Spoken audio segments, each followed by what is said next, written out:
Hello dear.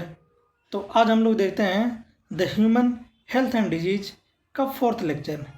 Third lecture में हम लोगों ने बात किया था इम्यूनिटी के बारे में, यानी हमारी इम्यूनिटी कैसे वर्क करती है, ठीक है, कैसे पैथोजेंस को किल करती है। तो इसके बारे में हम लोगों ने देख लिया था। अब आगे हम लोग देखते हैं कि इम्यूनिटी कैसे क्लासिफाइड होती है, ये कितने पार्ट्स में डिवाइड होती है, कैसे इसका रोल होता है, कैसे हमारे बॉडी में ये एक्ट करता है, ठीक है, कौन एक्टिव होता है कौन पैसिव होता है, कौन सी इम्यूनिटी होती है हमें जो बाय बर्थ मिलती है, कौन सी इम्यूनिटी होती है हमें जो आफ्टर बर्थ मिलती है, ठीक है। तो इन सब चीज़ों के बारे में हम लोग देखते हैं, ठीक है। तो बात करें इम्यूनिटी की डिफिनेशन की, जो कि हमने थर्ड लेक्चर में डिस्कस किया था। तो इट इज़ द एबिलिटी, ठीक है, यहाँ पे आप देख सकते हैं कि it is the ability of the immune system to fight the disease causing organism, यानी हमारे बॉडी में वह एबिलिटी जो कि डिजीज काजिंग ऑर्गेनिज्म को किल करने के लिए रिस्पॉन्सिबल हो, वो हमारी क्या होती है, इम्यूनिटी। मतलब कोई भी ऐसे माइक्रो ऑर्गेनिज्म जो हमको डिजीज काज कर सके, तो उस माइक्रो ऑर्गेनिज्म को किल करने के लिए जो भी हमारे बॉडी में इम्यून डेवलप होते हैं, वही हमारी होती है, हमारी इम्यून सिस्टम होती है, वही हमारी होती है, इम्यूनिटी होती है।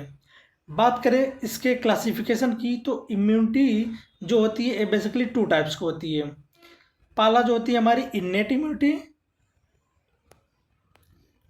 ठीक है, पहला जो होती है हमारी इन्नेट इम्यूनिटी, और दूसरा हमारी होती है एक्वायर्ड इम्यूनिटी। इन्नेट इम्यूनिटी को हम इनबॉर्न इम्यूनिटी भी बोलते हैं, यानी ये जो होती है हमें बाय बर्थ मिली होती है। और एक्वायर्ड इम्यूनिटी, इसको हम एडेप्टिव इम्यूनिटी भी बोलते हैं, क्योंकि ये हम आफ्टर बर्थ यानी बर्थ के जन्म लेने के बाद हम इसको अपने अंदर लेते हैं, ठीक है, by the help of the vaccination, ठीक है। तो अब इसको हम इसको फर्दर क्लासीफाइड करते हैं और इसको डिटेल में पढ़ते हैं, ठीक है। तो बात करें कि इन्नेट इम्यूनिटी क्या होती है, ठीक है। इन्नेट इम्यूनिटी जो इस पे पहला हम कमेंट देखेंगे, इस पे क्या बोलेंगे कि ये हमारी बाई बर्थ होती है, यानी हमको जन्म से ही हमको मिली हुई होती है, ठीक है। It is the non specific defence present at the time of the birth. मतलब ये क्या होती है, नॉन स्पेसिफिक डिफेंस होती है, मतलब कि जो हमारे अंदर इम्यूनिटी जो कि जन्म से ही डेवलप हुई होती है, ये किसी पार्टिकुलर ऑर्गेनिज्म को किल करने के लिए रिस्पॉन्सिबल नहीं होती है। ये डिफरेंट यानी हर तरीके की माइक्रो ऑर्गेनिज्म से प्रोडक्शन का काम करती है, ठीक है। इसलिए नॉन स्पेसिफिक होती है, मतलब किसी स्पेशल के लिए ये इफेक्टिव नहीं होती है, ठीक है। देन दूसरा सेकंड पॉइंट देख लेते हैं कि it provides barrier to the entry of the foreign agent into our body. Basically ये क्या करती है, हमारे बॉडी में एक बैरियर की तरह काम करती है। बैरियर मतलब सपोज जैसे कि ये हमारे पैथोजेंस हो गए, ठीक है, तो ये क्या करती है, एक बैरियर लगा देती है। बैरियर की वजह से सपोज ये बैरियर हो गया और ये हमारे बॉडी के डिफरेंट पार्ट्स हो गए, ठीक है। तो ये क्या करती है, इसको इस साइड यानी बॉडी के अंदर जाने से रोकने का काम करती है, ठीक है। तो ये होती है हमारी बैरियर प्रोटेक्टिव होती है, ठीक है, ये बैरियर प्रोटेक्टिव होती है। अगर बात करें इसके बैरियर्स की, तो ये नॉर्मली 4 टाइप के बैरियर्स होते हैं हमारे बॉडी में, ठीक है। पहला होती है हमारी फिजिकल, दूसरा फिजियोलॉजिकल बैरियर, तीसरा सेलुलर बैरियर एंड चौथा साइटोकाइन बैरियर, ठीक है। तो ये हमारे बॉडी में कैसे बैरियर की तरह काम करती है, कैसे माइक्रो ऑर्गेनिज्म को हमारे बॉडी के अंदर एंट्री होने से रोकती है, तो इसके बारे में हम लोग देखते हैं, ठीक है, एक एक करके देखते हैं। तो बात करें फिजिकल बैरियर की, तो फिजिकल बैरियर क्या होती है, बेसिकली जैसे कि हमारी स्किन हो गई, जैसे ये हमारी स्किन हो गई। अब इस स्किन कोई भी माइक्रो ऑर्गेनिज्म सपोज इस इन्वायरमेंट में है, वो इस इन्वायरमेंट से हमारे स्किन के अंदर पेनिट्रेट करके नहीं जा सकता है। ठीक है, तो हमारी स्किन क्या है, एक बैरियर की तरह यूज होती है। अब ये बैरियर हमें तो जन्म के बाद मिली नहीं है, ये जो हमारी स्किन है, हम जब जन्म यानी पैदा हुए थे तभी से हमारे बॉडी में ये स्किन बनी हुई है। तो इसीलिए क्या होती है, इन्नेट इम्यूनिटी क्या होती है, ये बाय बर्थ होती है। ठीक है, और ये किसी स्पेसिफिक के लिए नहीं होती है। सपोज इस इन्वायरमेंट में डिफरेंट डिफरेंट टाइप के माइक्रो ऑर्गेनिज्म हो, तो वो किसी को सिलेक्टिव नहीं करेगी, यानी इसके रेंज में, यानी ये जितना अपना काम कर सकता है माइक्रोजीनियम को यानी प्रिवेंट कर सकता है एंट्री करने से, वो अपना काम करेगा, किसी एक के लिए स्पेसिफिक नहीं रहेगा।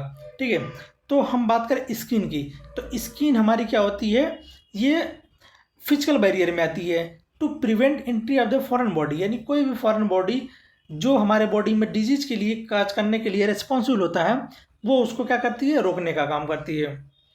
देन आती है, हम सेकंड देख लेते हैं, म्यूकस कोटिंग।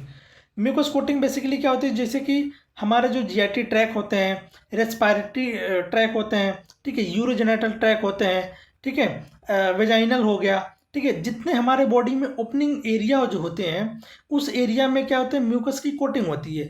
म्यूकस जो होती है एक जेली लाइक स्ट्रक्चर होती है, जेली लाइक सबस्टांस होती है। जब कोई भी माइक्रोऑर्गेनिज्म एंट्री करता है, यानी अंदर उस पर्टिकुलर एंट्री से जब बॉडी में के अंदर इंटर करता है, तो वो जो हमारे म्यूकस कोटिंग केमिकल्स होते हैं, वो क्या कहते हैं, माइक्रोऑर्गेनिज्म उसी में ट्रैप हो जाते हैं, यानी उसमें फंस जाते हैं। जब फंस जाते हैं तो क्या होता है, हमारे बॉडी के अंदर इंटर नहीं कर पाते हैं, और इंटर नहीं कर पाएंगे तो हमारे बॉडी में कोई भी डिजीज काज नहीं कर पाएंगे। ठीक है, तो म्यूकस कोटिंग बेसिकली कहाँ कहाँ पाया जाता, the of the lining of the respiratory, gastrointestinal and urogenital track and trap the microorganism, यानी माइक्रोऑर्गेनिज्म को क्या करते हैं, ट्रैप कर लेते हैं। ठीक है, तो ये कह सकते हैं हमारे जैसे नोजल एरिया हो गया, ठीक है, ये माउथ एरिया हो गया, ये वाले पूरा एरिया गया, और हमारे जैसे वेजाइनल ओपनिंग होंगे, यूरोजेनिटल ओपनिंग हो गया। ठीक है, इन सब पार्टिकुलर पार्ट में हमारे क्या होते हैं, म्यूकस होते हैं, जो कि प्रिवेंट करते हैं entry of the foreign particle into the body. ठीक है, और बेसिकली जो फिजिकल बैरियर होती है हमारी, क्या फर्स्ट लाइन ऑफ डिफेंस होती है।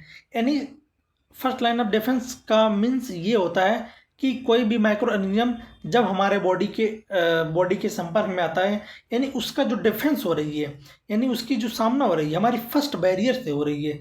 ठीक है, तो फर्स्ट बैरियर हमारी क्या होती है, फिजिकल बैरियर होती है। तो इसीलिए हम इसको क्या बोलते हैं, फिजिकल बैरियर, यानी फर्स्ट लाइन ऑफ डिफेंस बोलते हैं। ठीक है, तो फर्स्ट लाइन ऑफ डिफेंस में हमारे और भी चीज़ें आते हैं, जैसे कि देख सकते हैं इस फिगर में, जैसे सलाइवा हो गया। सलाइवा हमारे क्या माउथ एरिया में प्रेजेंट होती है। तो हमारी जो ये सलाइवा होती है, जैसे कि हम जब भोजन खाते हैं तो भोजन सलाइवा हमारे एंजाइम्स होते हैं। ठीक है, वो एंजाइम्स क्या होते हैं, फूड के डाइजेशन में हेल्प करते हैं। बट उसी के साथ में एक ऐसी एंजाइम होती है, ठीक है, लाइसोजाइम नाम की एक एंजाइम होती है, जो कि एंटीबैक्टीरियल एजेंट होती है, और वो क्या करती है, बैक्टीरिया को किल करने के लिए रिस्पॉन्सिबल होती है। यानी जो सलाइवा होती है, ये भी हमारी क्या करती है, हमको डिजीज होने से बचाती है। ठीक है, तो हमारा क्या होगा, सलाइवा हो गया। देन बात करें टीयर्स यानी जो हमारे आंसू होते हैं। ठीक है, टीयर्स ये जो आंसू होते हैं, ये भी क्या होती है, एंटी माइक्रोबियल एजेंट होती है। यानी ये भी कुछ ऐसे माइक्रो ऑर्गेनिज्म होते हैं जिसको ये किल कर सकती है। ठीक है, तो हमारे ए बी जो आई वाले एरियाज होते हैं, ए बी तो हमारे ओपनिंग है, बट जो हमारे टीयर्स होते हैं, टीयर्स में एंजाइम्स एंटीबैक्टीरियल एंजाइम्स होते हैं, जिसकी वजह से ए बी हमारी क्या होती है, बैक्टीरिया को प्रिवेंट करती है टू द एंट्री ऑफ आई। ठीक है, देन बात करें स्किन के बारे में तो हम लोग बात कर लिया। देन म्यूकस कोटिंग भी हो गया।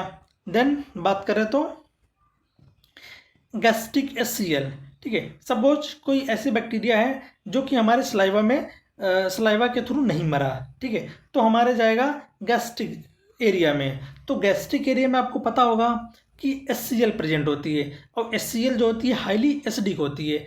तो क्या होता है कि हाईली एसिडिक होती है, हाईली एसिडिक होने की वजह से तो वो माइक्रो ऑर्गेनिज्म को क्या करती है, किल कर देती है। ठीक है, तो हमारे जो एचसीएल होती है, जो हमारे गैस्ट्रिक एरिया में प्रेजेंट होती है, वो भी क्या करती है, हमारी फर्स्ट लाइन ऑफ डिफेंस में आती है, जो कि माइक्रो ऑर्गेनिज्म को किल करने के लिए रिस्पॉन्सिबल होती है। ठीक है, देन बात करें गुड गट बैक्टीरिया।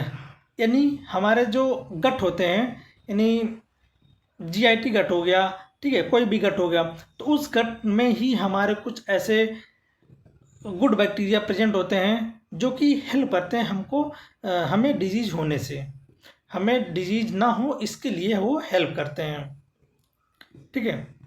तो ये होगी हमारी क्या, फिजिकल बैरियर, ठीक है। अब बात करें हम सेकंड, जिसको बोलते हैं फिजियोलॉजिकल बैरियर, ठीक है। तो फिजियोलॉजिकल बैरियर में क्या क्या चीज़ें आते हैं, ठीक है। तो फिजियोलॉजिकल बैरियर में क्या होती है, they prevent micro organism, it includes gastric saliva, tears, ठीक है। फिजिकल बैरियर में हम लोगों ने देखा था कि फिजिकल बैरियर में हम लोग देखा था जो हमारे प्रिवेंट करती है बॉडी, ठीक है। फिजिकल बैरियर में हम लोग को देखा था कि कैसे, मतलब ये बैरियर्स है, सपोज यहाँ पे माइक्रो ऑर्गेनिज्म है, यहाँ से ये बैरियर के थ्रू इस पार नहीं जा पा रहा है, ठीक है। तो फिजिकल बैरियर में ये चीज़ होती है। फिजियोलॉजिकल के बैरियर में क्या होती है कि वो चीज़ें भले इस जगह से वहाँ से चला गया, बट इस जब इन्वायरमेंट जब में आएगा, इस इन्वायरमेंट में, तो इस इन्वायरमेंट डिफरेंट डिफरेंट टाइप के हमारे केमिकल सब्सटेंस होंगे, कुछ ऐसे फैगोसाइटोसिक सेल होंगे, कुछ भी ऐसी चीज़ें होंगी जो केमिकल्स होंगी, ठीक है, एंजाइम्स होंगे, ठीक है, वो किल करने के लिए रिस्पॉन्सिबल हो उस बैक्टीरिया को, तो वो हमारी आती है फिजियोलॉजिकल बैक्टीरिया। फिजियोलॉजिकल मतलब ये होती है कि जैसे हमारे इंटरनल बॉडी में जो भी टेम्परेचर हो गया, पीएच हो गया, ठीक है, एचसीएल हो गया, ठीक है, सलाइवा हो गया, एंजाइम्स हो गया, इन सबसे अगर बैक्टीरिया की किलिंग हो रही है तो उसको हम बोलेंगे फिजियोलॉजिकल बैरियर, ठीक है। तो फिजियोलॉजिकल बैरियर भी हमारी क्या होती है, फर्स्ट लाइन ऑफ डिफेंस में ही आती है, ठीक है। इसको हमने आगे ऊपर वाले स्लाइड में हमने इसको एक्सप्लेन किया था। तो गैस्ट्रिक एसिड वही हमारे जीआईटी में ही बैक्टीरिया जब आएंगी तो वहाँ से मतलब वो किल हो जाती हैं, ठीक है। स्लाइवा हो गया, टीयर्स हो गया, जैसे कि आप लोग इस फिगर में देख रहे हैं, ठीक है। तो ये भी हमारे किसका एग्जाम्पल है, फर्स्ट लाइन ऑफ डिफेंस का, ठीक है। अब फिजियोलॉजिकल और फिजिकल में आप कंफ्यूज मत होइएगा। फिजिकल मतलब बाउंड्री, फिजियोलॉजिकल उस बाउंड्री के पार तो चला गया पर उस बाउंड्री के अंदर वो नहीं बच पाएगा, तो वो होती है हमारी फिजियोलॉजिकल, ठीक है। अब थर्ड बैरियर की बात करें तो ये होती है हमारी सेलुलर बैरियर, ठीक है। तो सेलुलर बैरियर में हमारे बेसिकली आते हैं फैगोसाइटोटिक सेल। फैगोसाइटिक सेल जो होते हैं हमारे, जैसे कि डब्ल्यूबीसी हो गया, फिर डब्ल्यूबीसी में देखें तो न्यूट्रोफिल हो गया, ठीक है। न्यूट्रोफिल के बाद लिम्फोसाइट हो गया, मोनोसाइट हो गया, मैक्रोफेजेज हो गया, नेचुरल किलर सेल हो गया, लिम्फोसाइट हो गया।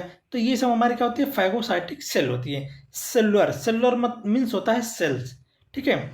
यानी ऐसी बैरियर जो हमारे सेल्स होते हैं, यानी सेल्स होते हैं, ये रिस्पॉन्सिबल होते हैं बैक्टीरिया को किल करने के लिए, ठीक है, किल करने के लिए। तो वो होती है हमारी क्या, सेलुलर बैरियर। तो हमारे सेल्स यानी ब्लड के सेल्स में अगर देखा जाए तो ब्लड में हमारे कौन कौन से सेल होते हैं, न्यूट्रोफिल्स हो गया, लिम्फोसाइट हो गया, मोनोसाइट हो गया, ठीक है, मैक्रोफेजेस भी हमारे, ठीक है, कनेक्टिव टिश्यू में आता है, ठीक है, उसको भी कह सकते हैं, ठीक है, नेचुरल किलर सेल हो गए। तो ये सब चीज़ें हमारी क्या होती है, ये हेल्प करती हैं to kill the microorganism, ठीक है। तो एग्जाम्पल देख लेते हैं, जैसे कि डब्ल्यूबीसी न्यूट्रोफिल, न्यूट्रोफिल को हम दूसरा नाम क्या बोलते हैं, पॉलीमार बोलते हैं, ठीक है। मोनोसाइट नेचुरल किलर सेल, इसके बारे में आप लोग देख लिए। जैसे फिगर में आप देख सकते हैं, अगर न्यूट्रोफिल की बात करें तो न्यूट्रोफिल जो होती है हमारी, ये 3 to 5 लोब इसमें प्रेजेंट होती है, ठीक है। मोनोसाइट देखें तो फिगर में कुछ ऐसे दिखता है, ठीक है, नेचुरल किलर कुछ ऐसे दिखता है, और मैक्रोफेजेस कुछ ऐसे दिखता है, ठीक है। तो ये भी हमारी क्या कहती है, ये माइक्रो ऑर्गेनिज्म को किल करने के लिए रिस्पॉन्सिबल होते हैं, जो भी हमारे पैथोजेंस होते हैं, ठीक है। अब इनेट इम्यूनिटी की जो फोर्थ बैरियर है उसके बारे में देख लेते हैं, cytokinin barrier. Cytokinin barrier basically बहुत इंपॉर्टेंट ये है एग्जाम के पॉइंट ऑफ व्यू से, जो कि हर बार इससे क्वेश्चन पूछा जाता है। तो इसमें जो एक टर्म है इंटरफेरॉन, तो बेसिकली इसके बारे में देखते हैं, इंटरफेरॉन होता क्या है। कि जैसे सपोज क्या होता है कि कोई भी वायरस होती है, ठीक है, इसको यहाँ कर देते हैं, ठीक है। जैसे कोई भी वायरस होगी, एक सेकंड, ठीक है, जैसे कोई वायरस होती है, जब वायरस किसी भी हेल्दी सेल्स को इन्फेक्ट करती है। ठीक है, जब हेल्दी सेल को इन्फेक्ट करती है, बात करें हम कैंसरस सेल की, सपोज यहाँ डिफरेंट डिफरेंट टाइप के बहुत सारे सेल्स हैं। ठीक है, ये हमारे क्या है, सेल्स हैं। अब क्या होगा कि एक कैंसरस सेल्स हो गया जो कि आएगा यहाँ को, इसको इन्फेक्टेड कर देगा। ठीक है, जब ये सेल इन्फेक्टेड होगा तो automatic a B cell infected होगा। ठीक है, वो कैंसरस सेल अपने आप में डिवाइड करता करता वो पूरे सेल को इन्फेक्टेड करता जाएगा। पर साइटोकाइन बैरियर में क्या होता है कि अगर एक कैंसरस सेल इस सेल को इन्फेक्ट कर दिया, यह सेल क्या करेगा, एक केमिकल रिलीज करेगा जिसको बोलते हैं इंटरफेरॉन। ठीक है, इंटरफेरॉन। तो ये इंटरफेरॉन क्या करेगा, इसके जो नेबरिंग सेल्स होते हैं, यानी इसके जो पास वाली जो सेल्स होते हैं, ये क्या करेगा, उसको इनहिबिट कर देगा, उसके ग्रोथ को इनहिबिट कर देगा, यानी वो उसको किल कर देगा, यानी इसके बीच के डिस्टेंस को बढ़ा देगा, ताकि ये जो कैंसरस सेल हैं अब इस वाले जो हेल्दी सेल्स अभी बचे हुए हैं इसको इन्फेक्ट ना कर सकें। ठीक है, तो ये हमारे इंटरफेरॉन बहुत ही इम्पॉर्टेंट होती है। ठीक है, वायरल इन्फेक्शन में, क्योंकि जो सेल हमारी इन्फेक्टेड हुई होती है वही सेल हमारी क्या निकालती है, इंटरफेरॉन, जो कि एक केमिकल्स होती है, और वही केमिकल हेल्प करती है उसी कैंसर सेल्स को मारने के लिए, यानी उसी इन्फेक्टेड वायरस सेल्स को मारने के लिए। ठीक है, डिफिनीशन इसका देख लेते हैं। The virus infected cell secret a cytokine protein called interferon. जो वायरस इन्फेक्टेड सेल होते हैं वो एक साइटोकाइन प्रोटीन निकालता है जिसको हम इंटरफेरॉन बोलते हैं। It protect non infected cell from further viral infection. ठीक है, ये प्रोटेक्ट करती है कि भविष्य में कभी वही वायरस का इन्फेक्शन उसको जब हो तो वही इंटरफेरॉन उससे उस हेल्दी सेल को प्रोटेक्ट करने के लिए रिस्पॉन्सिबल हो।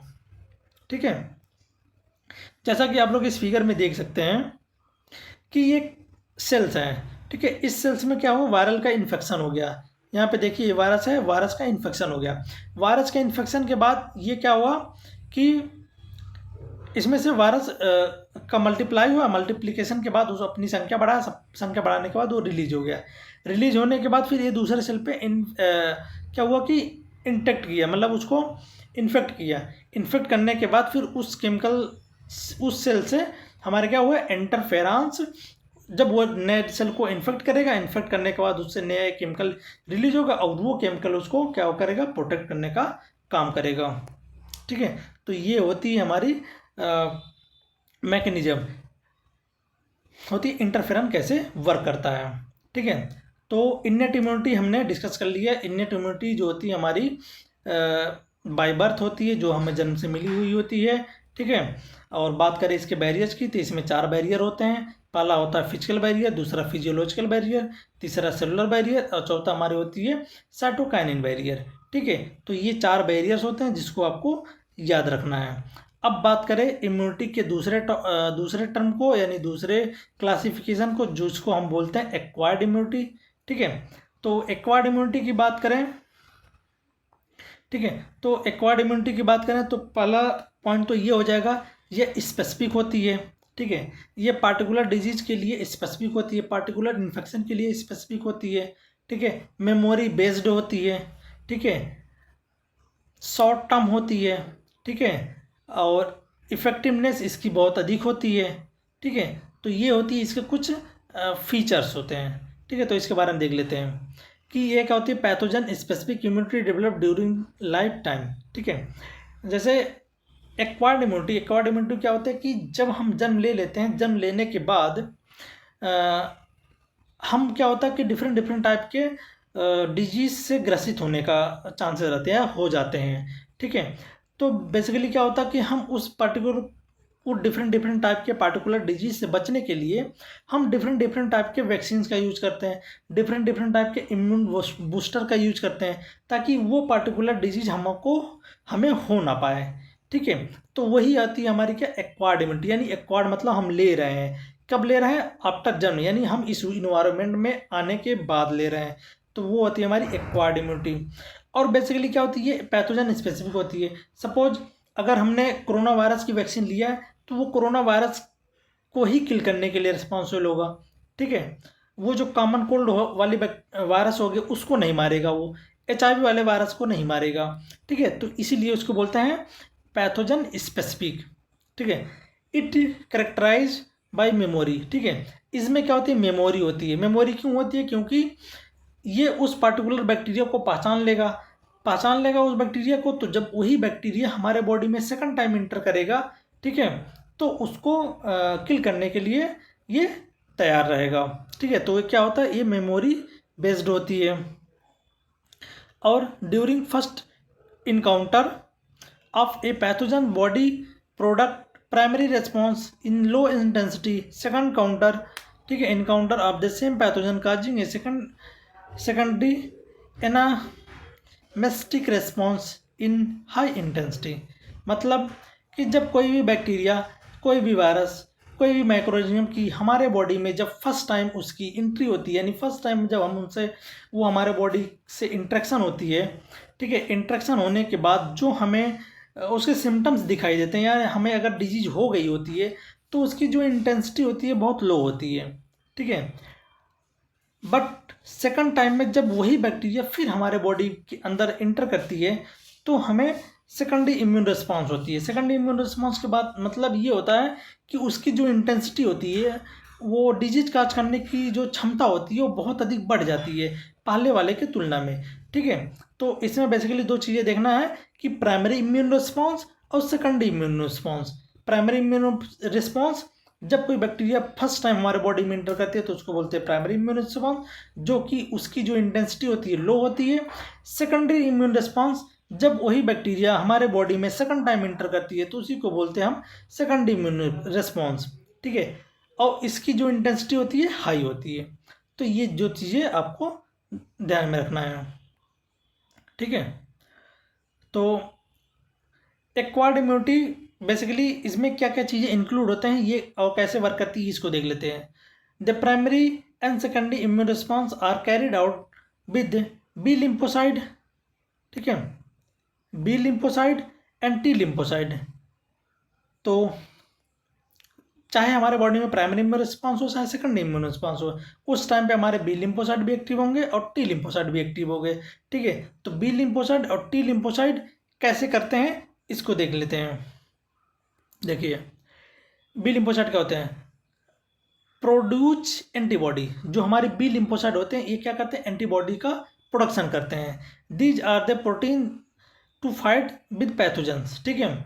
वह एक प्रोटीन होती है जो कि पैथोजन से फाइट करने में हेल्प करती है, ठीक है। और टी लिम्फोसाइट बेसिकली क्या करती है, it help B cells to produce antibody, यानी ये हेल्प कराती है बी लिम्फोसाइट। मतलब देखिए कैसे कैसे इसका केमिकल चलता है। टी लिम्फोसाइट जो होती है, अगर इसको फर्दर टी लिम्फोसाइट जो होती है अगर इसको एक्सप्लेन करें तो बेसिकली टी लिम्फोसाइट और टी हेल्पर सेल होती है, टी नेचुरल किलर सेल होती है, टी सप्रेसिव सेल होती है, ठीक है, टी मेमोरी सेल होती है। तो ये बेसिकली क्या करती है, हेल्प करती है, यानी बी सेल को बताती है कि आप इम्यून यानी आप एंटीबॉडी का प्रोडक्शन करो, ठीक है। टी लिम्फोसाइट हेल्प करती है बी लिम्फोसाइट से, बी लिम्फोसाइट को बोलती है कि आप इम्यूनिटी यानी कि एंटीबॉडी का प्रोडक्शन करें और उस पार्टिकुलर पैथोजेंस को मारने में हेल्प करें, ठीक है। तो जैसे देखिए यहाँ पे फिगर में दिया है कि बी सेल, ठीक है, antigen bind on B cell. तो बी सेल हमारी होती है, बी सेल क्या होती है कि इसको टी हेल्पर सेल इस पर एक्टिव होगा, ठीक है, इस पर एक्टिव होगा तो इसमें केमिकल सिग्नल्स मिल लेंगे, ठीक है। वो सिग्नल्स उसको जाके देगा कि किस टाइप की उसके ऊपर की जो स्काई प्रोटीन होती है उसको कैसे बेंड करो, कैसे उस स्ट्रक्चर में लाओ कि किस टाइप की उस पैथोजेंस की जो स्पाइक प्रोटीन होती है उस शेप में लाओ। तो बी टी सेल क्या करती है, उसको हेल्प कराती है उस पर्टिकुलर पैथोजेंस की जो प्रोटीन स्ट्रक्चर होती है उसको बताने का काम। तो बी सेल क्या करेगी, उसको पहचानेगी, अच्छे तरीके जानने के बाद उस टाइप की जिस तरीके से रिक्वायरमेंट होगी उस टाइप की एंटीबॉडी का प्रोडक्शन वो करेगी, ठीक है। और वो एंटीबॉडी प्रोडक्ट प्रोड्यूस करके वो रिलीज कर देगी, ठीक है। तो बेसिकली ये होता है, सिस्टम होता है कि टी सेल बोल सकते हैं कि जो टी सेल होती है वो हेल्प करती है बी सेल को और बी सेल प्रोड्यूस करता है एंटीबॉडी, ठीक है। तो ये होती है हमारी मैकेनिज्म।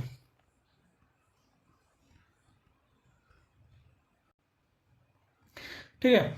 तो अब बात करें कि स्ट्रक्चर ऑफ एंटीबॉडी, जो हमारी एंटीबॉडी का प्रोडक्शन हुआ उसकी स्ट्रक्चर क्या होती है, वो दिखती कैसे है। ठीक है। तो बेसिकली जो हमारी एंटीबॉडी होती है वाई शेप्ड स्ट्रक्चर होती है, जैसा कि आपको फिगर में दिख रहा है, ऐसे होती है। ठीक है। तो N antibody has 4 polypeptide chain, 2 light chain and 2 heavy chain. ठीक है, जिसको H2L2 से डिनोट करते हैं। मतलब कि जो हमारी एंटीबॉडी होती है, ठीक है, उसमें 4 पॉलीपेप्टाइड चेन होती हैं। जैसे इसमें देखें 1 2 3 और 4। ठीक है, ये 4 पॉलीपेप्टाइड चेन होती है। ठीक है, जिसमें 2 लाइट होते हैं, मतलब 2 हल्के होते हैं, और 2 हैवी होते हैं। ठीक है, तो हम क्या बोलेंगे, ये जो एंटीबॉडी होती है हमारी 4 पॉलीपेप्टाइड चेन की बनी होती है, जिसमें 2 हैवी चेन होते हैं और 2 लाइट चेन होते हैं। ठीक है, अगर हम बात करें टाइप ऑफ एंटीबॉडीज की, तो कितने टाइप के एंटीबॉडीज होते हैं, तो ये बेसिकली हमारे बॉडी में 5 टाइप के एंटीबॉडी होते हैं। ठीक है, एंटीबॉडी ए, जिसको IgA बोलते हैं। ठीक है, एंटीबॉडी जी, जिसको IgG बोलते हैं, IgM, IgE एंड IgD। ठीक है, जिसका IG का मतलब क्या होता है, सपोज जैसे कि यहाँ पे लिखा है IgA, तो I का मतलब होता है इम्यूनो, G फॉर होता है ग्लोबुलिन, A का मतलब होता है A। ठीक है, इम्यूनोग्लोबुलिन A, ऐसा एंटीबॉडी, मतलब IgA का मतलब होता है इम्यूनोग्लोबुलिन ए एंटीबॉडी, IgG का मतलब इम्यूनोग्लोबुलिन जी, IgM का मतलब इम्यूनोग्लोबुलिन यम। ठीक है, तो ये हमारे टाइप्स के एंटीबॉडी होते हैं। ठीक है, ये स्ट्रक्चर में कैसे दिखते हैं आपको फिगर में दिख रहा है, आप देख सकते हैं। ठीक है, अब बात करें कि एंटीबॉडी होती है ये कैसे वर्क करती हैं और इसके स्ट्रक्चर में वो कैसे चीज़ें होती है। ठीक है, तो एंटीबॉडी जो होती है हमारी पॉलीपेप्टाइड 4 पॉलीपेप्टाइड चैन की बनी होती है। और ठीक है, तो ये जो पॉलीपेप्टाइड चैन होती है वो डाइसल्फाइड ब्रिज के से बाइंड होते हैं। ठीक है, डाइसल्फाइड ब्रिज से बाइंड होते हैं। ठीक है, इसमें 2 इंड होते हैं, एक सी इंड होता है। ठीक है, और ये क्या होता है, एन एंड होता है। ठीक है, तो ये होती है हमारी क्या, एंटीबॉडी। अब बात करें कि एक्वायर्ड इम्यूनिटी के टाइप्स, इनेट इम्यूनिटी की हमने टाइप्स देख लिया था, तो एक्वायर्ड इम्यूनिटी की भी टाइप्स देख लेते हैं। एक्वायर्ड इम्यूनिटी कैसे होती है, कितने टाइप की होती है। ठीक है, तो बात करें, ठीक है, तो बात करें एक्वायर्ड इम्यूनिटी की, तो ये बेसिकली 2 टाइप्स की होती है। पहला ह्यूमोरल इम्यूनिटी और सेल मेडिएटेड इम्यूनिटी। ठीक है, ह्यूमोरल एंटीबॉडी, जिसको एंटीबॉडी मेडिएटेड इम्यूनिटी, मतलब वही क्या बोलते हैं कि ह्यूमोरल एंटीबॉडी होती है और दूसरा cell mediated immune response antibody होती है। यानी 2 टाइप्स की एक्वायर्ड इम्यूनिटी होती है। ठीक है, तो कुछ ऐसे एंटीबॉडीज होते हैं जो ह्यूमोरल में आएंगे, कुछ ऐसे एंटीबॉडी हो गए जो सेल मेडिएटेड इम्यूनिटी में आएगा। ठीक है, अब यही चीज़ें होती है जो हमारे ग्राफ्ट रिएक्शन में हेल्प करते हैं। ठीक है, यही हेल्प करती है कि हम किसी को ऑर्गन ट्रांसप्लांटेशन कर सकते हैं कि नहीं कर सकते हैं। ठीक है, और हम किसी भी बॉडी के ऑर्गन को ले सकते हैं कि नहीं ले सकते हैं। तो हमारे इसी 2 एंटीबॉडीज का रोल होता है उसको एक्सेप्ट और रिजेक्ट करने के लिए। ठीक है, तो इसको हम लोग देखते हैं। तो बात करें ह्यूमोरल एंटीबॉडी मेडिएटेड रिस्पॉन्स के बारे में। इट इज़ द इम्यून, यहाँ पे है, it is the immune response mediated by antibody. ये क्या होती है, इम्यून रेस्पॉन्स होती है मेडिएटेड एंटीबॉडी का। Antibody are the found in blood plasma, so called humoral immune response. ठीक है, इस टाइप की जो एंटीबॉडी होती है हमारे ब्लड के प्लाज्मा में प्रेजेंट होती है, इसीलिए हम इसको बोलते हैं ह्यूमोरल इम्यून रेस्पॉन्स। ठीक है, ये वर्क कैसे करता है, जैसे एंटीबॉडी कोट किया वायरस को। ठीक है, ये वायरस है, वायरस क्या होता है, एंटीबॉडी का कोटेड हुआ। ठीक है, अब क्या होगा, इसके एपिटॉप्स होते हैं। ठीक है, जो कोई वायरस होता है वायरस के ऊपर, जैसे मान लो सपोज ये कोई वायरस है। ठीक है, ये कोई वायरस है, अब इसके ऊपर सपोज इस टाइप के आइसोटोप्स प्रेजेंट है। ठीक है, इस टाइप के आइसोटोप्स प्रेजेंट है। अब इस वायरस को किल करने के लिए हमें इस टाइप के इस टाइप के एंटीबॉडी की आवश्यकता होगी, ताकि इसके जो ये स्पाइक प्रोटीन होती है इसको बाइंड कर सकें। और अगर बाइंड नहीं कर पाएगा तो ये क्या होगा, रिसेप्टर से जाकर रिसीव कर लेगा, रिसीव होने के बाद बॉडी के एंट्री कर लेगा, तो एंट्री कर लेगा तो डिजीज काज कर देगा। तो ठीक है, तो क्या होते हैं, इसके इपीटॉप्स को क्या करता है, वो पकड़ लेता है, उसको कैच कर लेता है। ठीक है, तो यहाँ पे आप देख सकते हैं कि virus can not infect cell. क्यों इन्फेक्ट नहीं कर सका, क्योंकि एंटीबॉडी जो क्या किया, उसके इपीटॉप्स को कैच कर लिया, उसको पकड़ लिया। ठीक है, और ट्रैप वायरस इन डिस्ट्रॉय, और फिर क्या होगा कि जो हमारे न्यूट्रोफिल्स होगा, ठीक है, अब यहाँ पे क्या हुआ कि एंटीबॉडी उसके वायरस के जो एपिटॉप्स होते हैं उसको कैच कर लिया, पकड़ लिया। अब वो क्या करता है, न्यू सेल को इन्फेक्ट नहीं कर पाएगा। जब न्यू सेल को इन्फेक्ट नहीं कर पाएगा तो फिर वो जो हमारी एंटीबॉडी और वायरस का कॉम्बिनेशन बना हुआ है वो सर्कुलेट होते हुए हमारे ब्लड स्ट्रीम में जाएगा। जब ब्लड स्ट्रीम में जाएगा तो हमारे ब्लड में प्रेजेंट होते हैं न्यूट्रोफिल्स, मोनोसाइट, ठीक है, और लिम्फोसाइट, ठीक है, ये सब चीज़ें प्रेजेंट होते हैं। तो फिर न्यूट्रोफिल क्या करेगा, उसको इनगल्फ कर लेगा, खा लेगा, ठीक है, और वहीं पे उसको डिस्ट्रॉय कर देगा। तो इस तरीके से ये वर्क करती है हमारी एक्वायर्ड इम्यूनिटी। ठीक है, एक्वायर्ड इम्यूनिटी बेसिकली क्या होता है, it is the immune response mediated by the T lymphocyte. The body can differentiate self and non-self and CMI cause graft rejection. ठीक है, बात करें सेल मीडिएटेड इम्यून रिस्पॉन्स की, तो इसमें बेसिकली हमारी आती है टी लिम्फोसाइड। ठीक है, और ये टी लिम्फोसाइड बेसिकली क्या होती है, रिकॉग्नाइज करती है सेल्फ सेल को और नॉन सेल्फ सेल्स को, मतलब कि अपने सेल को और अपना सेल है कि नहीं, और दूसरे मतलब ये कह सकते हैं कि सेल्फ सेल और नॉन सेल्फ सेल, अपनी सेल और दूसरे के सेल को पहचानने का काम करती है। ठीक है, इसीलिए ये क्या होती है, हेल्प करती है ग्राफ्ट रिजेक्शन में। अगर आपसे क्वेश्चन पूछा जाए कि which type of the immunity is response for graft rejection, तो आप बोलेंगे सेल मीडिएटेड इम्यून रिस्पॉन्स, यानी CMI, cell mediated immune response ही हमारे हर सेल को पहचानने का काम करती है कि ये सेल हमारा है कि नहीं है। ठीक है, तो आप ये कह सकते हैं, जैसा कि आपको फिगर में दिख रहा है कि T cell makes contact and release granulocide. जो टी सेल्स होते हैं अपने ग्रेनुलोसाइड को रिलीज करेंगे। ठीक है, उसके बाद वायरस क्या होता है, infect host cell, virus particle, MSC major histocompatibility, protein destroy viral antigens and granule include to self and destroy non self. मतलब यही होता है कि हमने सपोज किसी भी आर्गन ट्रांसप्लांटेशन कराया, ठीक है, सपोज किडनी ट्रांसप्लांटेशन कराया, सपोज ये कोई एक पर्सन है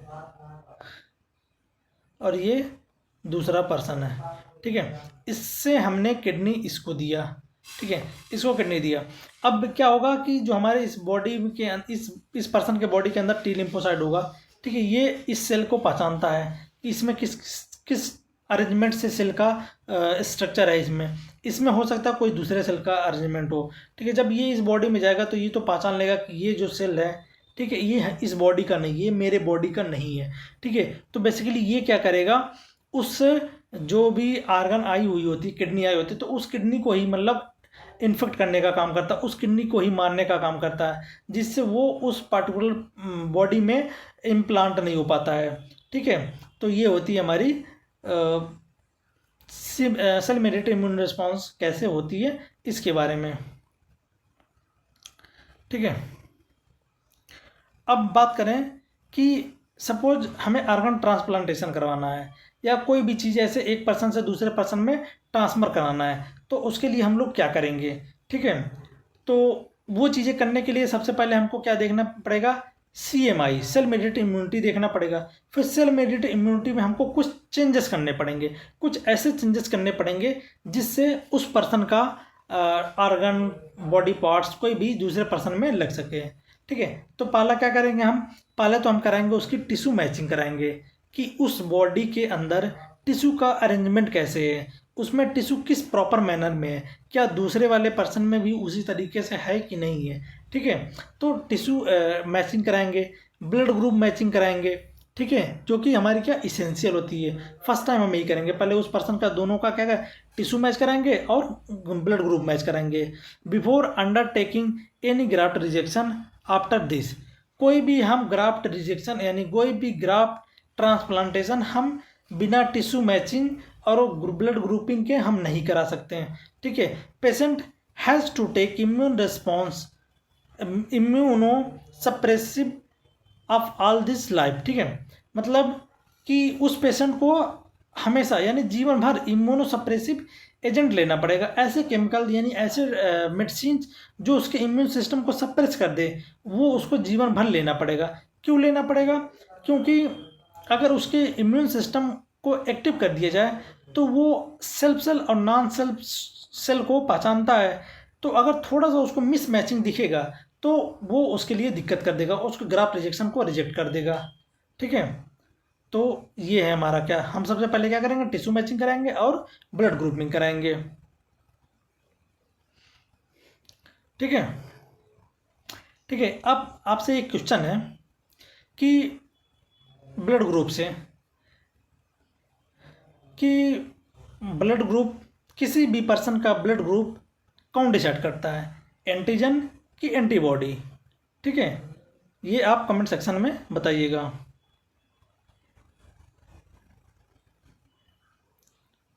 ठीक है, अब बात करें टाइप्स ऑफ एक्वायर्ड इम्यूनिटी। मतलब अभी तो हम लोगों ने देख लिया था कि जो हमारी इम्यूनिटी होती है, हमारी सेल मेडिएटेड इम्यूनिटी और ह्यूमोरल इम्यूनिटी, ये बेसिकली 2 कैटेगरी होती है। ठीक है, तो इन 2 कैटेगरी के अंदर हम जैसे वैक्सीनेशन करते हैं या इम्यूनिटी को बूस्टर करते हैं बाई आर्टिफिशियली या नेचुरली। ठीक है, तो ये हमारी कितने टाइप की होती है? तो ये बेसिकली हमारी होती है 2 टाइप्स, एक्टिव और पैसिव। ठीक है, फिर ये फर्दर डिवाइड होती है नेचुरल और आर्टिफिशियल में। नेचुरल और आर्टिफिशियल कैसे, एक सेकंड। ठीक है, types of immunity, acquired immunity की बात करें तो ये 2 टाइप्स होती है हमारी, एक्टिव इम्यूनिटी और पैसिव इम्यूनिटी। ठीक है, जो एक्टिव इम्यूनिटी होती है ये हमारी नेचुरल इम्यूनिटी भी हो सकती है और आर्टिफिशियल भी हो सकती है, और पैसिव इम्यूनिटी होती है ये भी हमारी क्या नेचुरल हो सकती है और आर्टिफिशियल हो सकती है। ठीक है, तो कैसे हो सकती है इसके बारे में हम लोग देखते हैं। ठीक है, बात करें एक्टिव इम्यूनिटी की, तो एक्टिव इम्यूनिटी बेसिकली ऐसी चीज़ें होती है कि it is the immunity in which antibody are produce in a host body when the host is exposed to antigen living or dead microorganism or other proteins। ठीक है, active immunity basically ये होती है कि सब कुछ हम होस्ट हैं, हमारे अंदर कोई भी एंटीजन कोई भी पैथोजेंस है वो इंटर कर लिया, इंटर करने के बाद हमारी बॉडी खुद से एंटीबॉडी का जब प्रोडक्शन करने लगती है, तो जो एंटीबॉडी का प्रोडक्शन हुई होती है उसी को बोलते हैं हम एक्टिव इम्यूनिटी। ठीक है, तो ये होती है हमारी क्या, एक्टिव इम्यूनिटी। और एक्टिव इम्यूनिटी बेसिकली क्या होती है, इट इज़ स्लो प्रोसेस। ये जो होती है एक स्लो प्रोसेस। सपोज कि हमारे बॉडी में कोई भी पैथोजेंस इंटर किया, इंटर करने के बाद क्या करेगा, वो स्लो रिस्पॉन्स करेगा। मतलब कि पहले तो हमारा जो सेल्स होते हैं, टी सेल्स होते हैं, उसको पहचानेगा कि ये हमारे लिए हानिकारक है या लाभदायक है। ठीक है, जब उसको लगेगा कि ये हमारे लिए हानिकारक है तो फिर क्या करेगा, एंटीबॉडी का प्रोडक्शन करने लगेगा। ठीक है, तो थोड़ा टाइम लेता है एंटीबॉडी का प्रोडक्शन होने में। ठीक है, तो उसी बॉडी के यानी उसी होस्ट के अंदर एंटीबॉडी का प्रोडक्शन होने लगे तो वो होती है हमारी क्या, एक्टिव इम्यूनिटी। ठीक है, ये क्या होती है, स्लो प्रोसेस होती है, इसकी बनने की जो रेट होती है वो बहुत स्लो होती है। इट प्रोड्यूस बाय 2 वे। ठीक है, ये जो प्रोड्यूस होती है वो 2 तरीके से हो सकती है, नेचुरल एक्टिव इम्यूनिटी और आर्टिफिशियल एक्टिव इम्यूनिटी होती है। ठीक है, 2 टाइप्स होती है, जैसे कि आप लोग इस फिगर में देख रहे हैं। बात करें नेचुरल एक्टिव इम्यूनिटी की, it develops during the natural infection by microbes. यानी हमारे अंदर माइक्रोब्स का डेवलपमेंट, माइक्रोब्स क्या हो करें, इन्फेक्शन करें उसी टाइम ही, मतलब उस माइक्रो ऑर्गेनिज्म को किल करने के लिए हमारे बॉडी एंटीबॉडी का प्रोडक्शन करने लगे, वही होती है हमारी natural active immunity. Artificial active immunity की बात करें, it develops by the injecting microbes deliberating during immunization. यानी वैक्सीन के द्वारा हम अपने बॉडी में इम्यून सिस्टम का डेवलपमेंट करें, इम्यूनिटी को बूस्ट करें, बढ़ाएं उस पर्टिकुलर माइक्रो ऑर्गेनिज्म के लिए। ठीक है, तो वो होती है हमारी आर्टिफिशियल एक्टिव इम्यूनिटी। सपोज कि जैसे कि हम लोगों ने क्या हुआ कि जैसे जैसे कि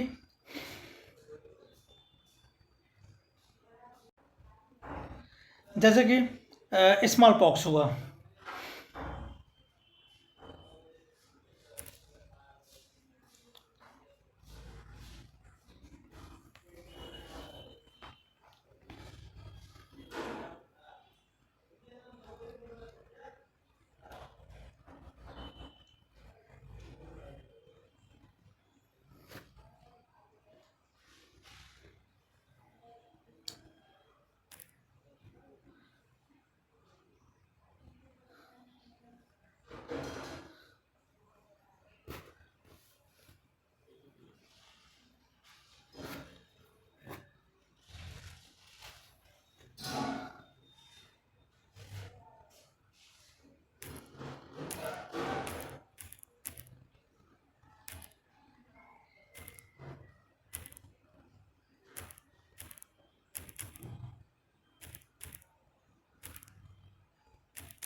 जैसे कि स्मॉल पॉक्स का जब हमारे बॉडी में इन्फेक्शन होता है तो फिर हम क्या करते हैं, बाहर से स्मॉल पॉक्स के लिए जो भी हमारे वैक्सीन्स होते हैं हम बॉडी के अंदर इंजेक्ट कराते हैं।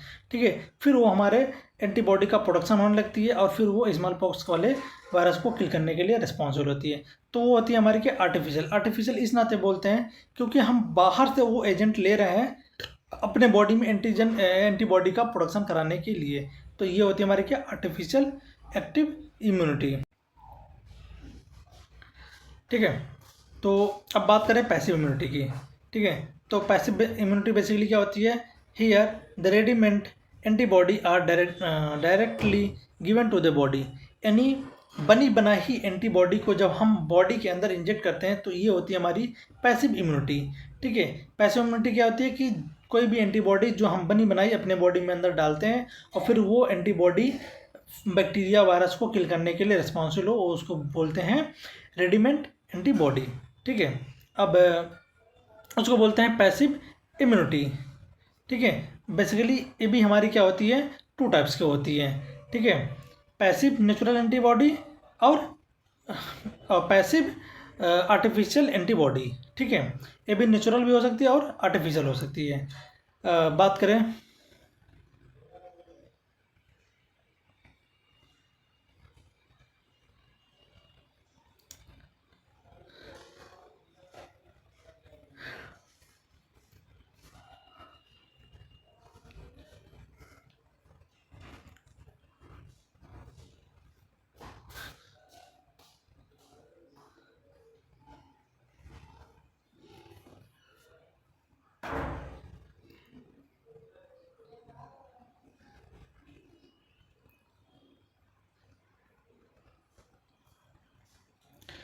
नेचुरल एंटीबॉडी की बात करें तो नेचुरल पैसिव एंटीबॉडी की बात करें तो जो एंटीबॉडीज आईजीजी फ्रॉम मदर यानी प्लेसेंटा टू फीटस, मतलब जो आईजीजी एंटीबॉडी होती है ये मदर से प्लेसेंटा के थ्रू जो फीटस होती है, जो बेबी होती है, बेबी के अंदर ट्रांसमिट हो जाती है। तो ये नेचुरली ट्रांसमिट हो रही है एक बॉडी से दूसरे बॉडी में, तो इसको बोलते हैं नेचुरल पैसिव इम्यूनिटी।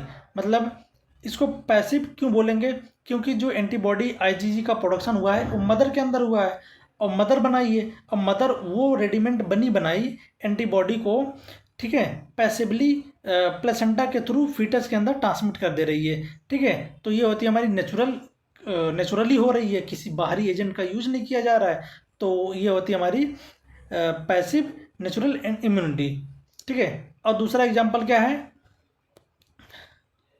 दूसरा एग्जांपल है एंटीबॉडी आईजीजी इन कोलेस्ट्रम इन्फेंट। ठीक है, जब मदर इनिशियल डेज में जो लैक्टेशन कराती है अपने बेबी को, ठीक है, तो IgG जो एंटीबॉडी होती है, ठीक है, ये मिल्क के थ्रू उसके बेबी में ट्रांसमिट हो जाती है, उसके इन्फेंट में, बच्चे में ट्रांसमिट हो जाती है। तो ये होती है हमारी नेचुरल पैसिव इम्यूनिटी, ठीक है। अब बात करें आर्टिफिशियल पैसिव इम्यूनिटी की, ठीक है। तो आर्टिफिशियल पैसिव इम्यूनिटी होती है जैसे कि एंटी टेटनस सीरम या एंटी वेनम, ठीक है, एंटी वेनम कि कोई भी जैसे टिटनस हो गया, तो टिटनस के लिए हम क्या करते हैं कि टिटनस जो हमारी एंटीबॉडी होती है हम लैब में प्रिपेयर करते हैं, लैब में प्रिपेयर करने के बाद उस बॉडी के अंदर इंजेक्ट कर देते हैं और फिर वो क्या करते हैं पैसिवली उसको एंटीबॉडी का प्रोडक्शन करने लगता है उस बॉडी में जाने के बाद। ये क्यों हो रहा है, मतलब आर्टिफिशियल को इस नाते बोल रहे हैं क्योंकि ये लैब में प्रिपेयर किया जा रहा है, ठीक है। एंटी वेनम भी यही होता है कि जब आपको स्नेक बाइट कर लेता है, इसने सांप काट लेता है, काटने के बाद, ठीक है, हम कुछ ऐसे वेनम को किल करने के लिए एंटी वेनम लैब में प्रिपेयर करते हैं और फिर वही उस पार्टिकुलर बॉडी के अंदर हम ट्रांसमिट कर देते हैं। तो वो होती है हमारी क्या, आर्टिफिशियल पैसिव इम्यूनिटी, ठीक है। अब इम्यूनाइजेशन क्या होता है, ठीक है। तो इम्यूनाइजेशन, ठीक है, इम्यूनाइजेशन यानी इसी को हम लोग क्या टीकाकरण भी बोलते हैं, ठीक है। This is the based on memory of the immune system. ये क्या होती है, मेमोरी बेस्ड होती है इम्यून सिस्टम का। ये 2 टाइप्स की होती है, एक्टिव इम्यूनाइजेशन और पैसिव इम्यूनाइजेशन, ठीक है। आप लोगों को बचपन में ये चीज़ें पोलियो की ड्रॉप पिया होगा, ठीक है, ये भी हमारे क्या इम्यूनाइजेशन होती है, टीकाकरण होती है, ठीक है। या आपको बॉडी बहुत डिफरेंट टाइप के आपको इंजेक्शन यहाँ पे लगे होंगे जैसे कि आपको फिगर में दिख रहा है, ठीक है।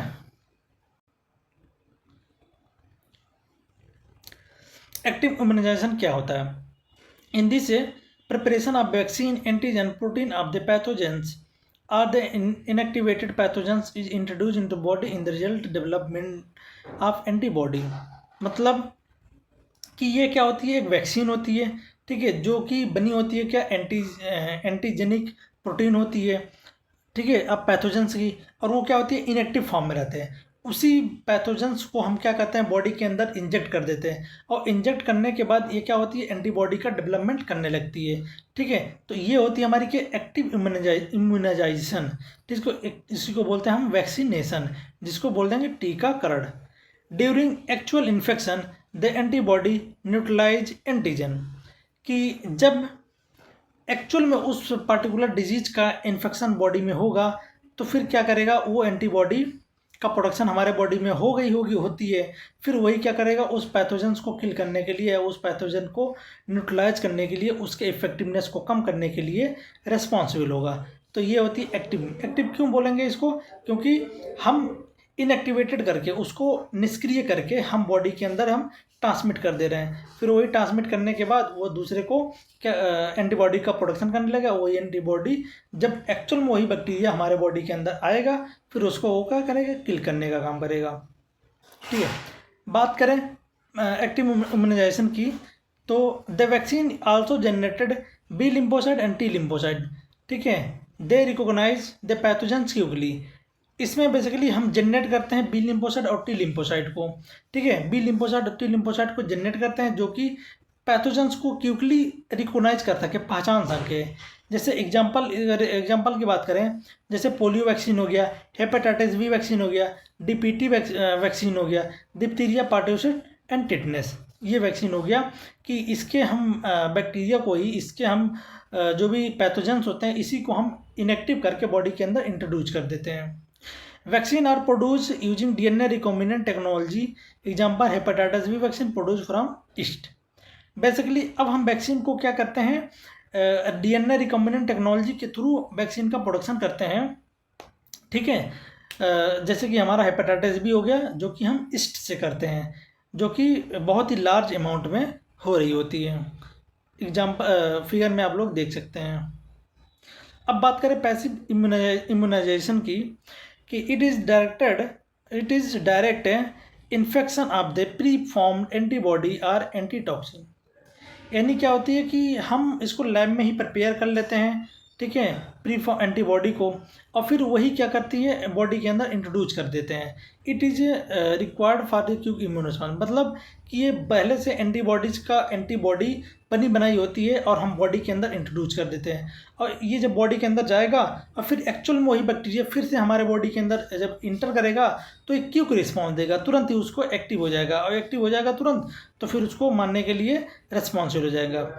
अगर इसकी एग्जाम्पल की बात करें तो immunization against tetanus, snake venom, ठीक है, जैसे कि हमने पैट आर्टिफिशियल पैसिव इम्यूनिटी की बात करें तो जैसे टिटनस का एंटी टिटनस एक्स इंजेक्शन और एंटी वेनम, ठीक है, वो दिया था कि इसको हम लैब में प्रिपेयर कर लेते हैं, ठीक है, जब उसका इन्फेक्शन होती है तो हम इसको डायरेक्ट देते हैं और फिर ये डायरेक्ट उसको क्या करते हैं किल करने के लिए रिस्पॉन्सिबल हो जाती है, ठीक है।